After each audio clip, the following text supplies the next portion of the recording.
As Donald Trump prepares to walk back into the Oval Office, we are talking about some of the voters who sent them there. And specifically this morning, we are focusing on men. While Republicans made gains with almost every single demographic in 2024, including women, it was young men under 30 and Latino men of all ages who broke the most for Donald Trump in what some have dubbed the bro vote. This is very much not the gender gap that many expected to be talking about, but it's real, and the race is on now for Washington to do something about it.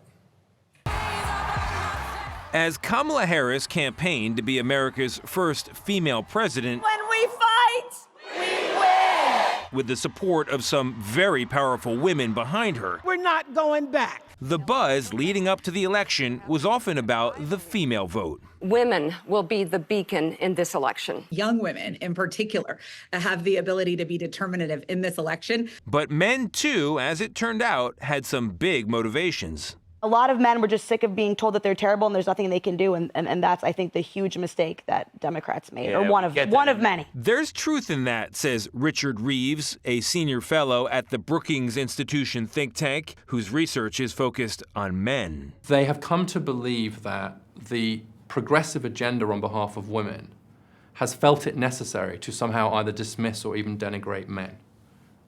And they're over it. As the world has changed, many men have lost their place in it, Reeves says, a problem he details in his book Of Boys and Men. There is something deeper going on here. There was a survey recently that found that 2/3 of young men say that no one really knows them very well. 15% of them don't have a close friend. And what I hear a lot is just this sense of being unclear about why and how I am going to be necessary. He also sees a lot of measurable pain, including inflation-adjusted wages for most men lower today than in 1979, and men having a 3 times higher risk from deaths of despair by suicide or overdose. The unwillingness of anybody on the center left to just have a straightforward conversation about men's mental health, about male employment, about male wages, has created a gigantic vacuum in our culture and in our politics. Oh no! A perceived void Republicans have filled. Let Trumpomania run wild, brother! With a little help from what some call the manosphere. We've highlighted you on the show many times when you did this Biden impression where he's walking around, he doesn't know what he's doing. It's funny. It's stand-up. It's funny stuff. Reaching men through the worlds of sports, ultimate fighting, and podcasts popular with guys. We've dealt with it, especially in the last 3.5 years, right? A complete dismemberment of what it is to be a man. We're under attack for everything. We are. Politics is sometimes about the dirty business of making people feel like you like them. It's such a good point. It's not always about does the voter want to have a drink with you, the candidate. It's does the voter think the candidate would want to have a drink with you. Trump appealed to men because he appealed to men. He actually campaigned to try to win their votes. Michael Knowles is a conservative commentator with the Daily Wire and host of the Michael Knowles Show. When Kamala was campaigning, such as it was for young men, she sent out her husband to describe masculinity as toxic. You've got this trope out there that you've got to be tough and angry and lash out to be strong. It's just the opposite. Not a great way to win people over. She sent out Barack Obama to harangue black men who didn't want to vote for her. Part of it makes me think that, well, you just aren't feeling the idea of having a woman as president. This is not the way to win the hearts and minds of young men. Knowles feels the left has utterly lost its way on gender. It's no wonder that they've turned men away, but it's no wonder that they've turned women away either. Because women don't want girly men. Women want men to be like men. There were distinctions between the roles of men and women in the past that always had exceptions, but nevertheless were defined. Now, in the name of equality, we seek to deny any distinction. A line of thinking that others find outdated and wrong, along with some of the uglier comments after Trump won. It's your body, my choice.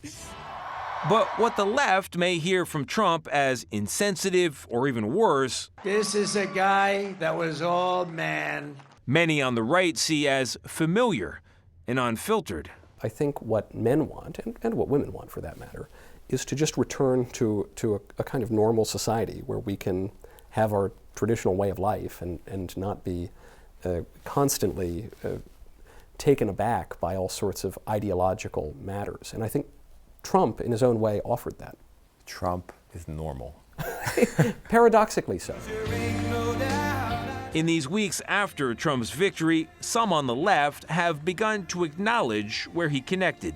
At least he's speaking to the pain and saying, I see you. The problem for much of the Democratic ticket is there was very little acknowledgement of any degree of pain. Faz Shakir is the chief political advisor to Senator Bernie Sanders, who says the irony in all this is the Biden agenda of funding factories and infrastructure has actually been beneficial to men. And now he wouldn't be surprised to see Trump taking the credit in the months ahead. Campaigning for president these days is a performance art. Certainly Democrats are great at having a 10-point policy plan, and I tend to agree that we have a better approach for the future. Republicans are much better at the performance art of how you campaign, and that's something we've really got to change. The big question for Democrats is how they make that change ahead of the next election, somehow reaching men, but in a way that doesn't put off their progressive base.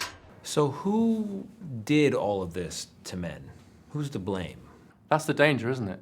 If there's a problem, there has to be a villain. This is not the fault of feminism. This is not the fault of the women's movement. This is definitely not the fault of women. And so if the problem on the more, say, reactionary right is to say, yes, men are struggling because we've gone too far with all this women's nonsense, let's go back, right? Let's go backwards.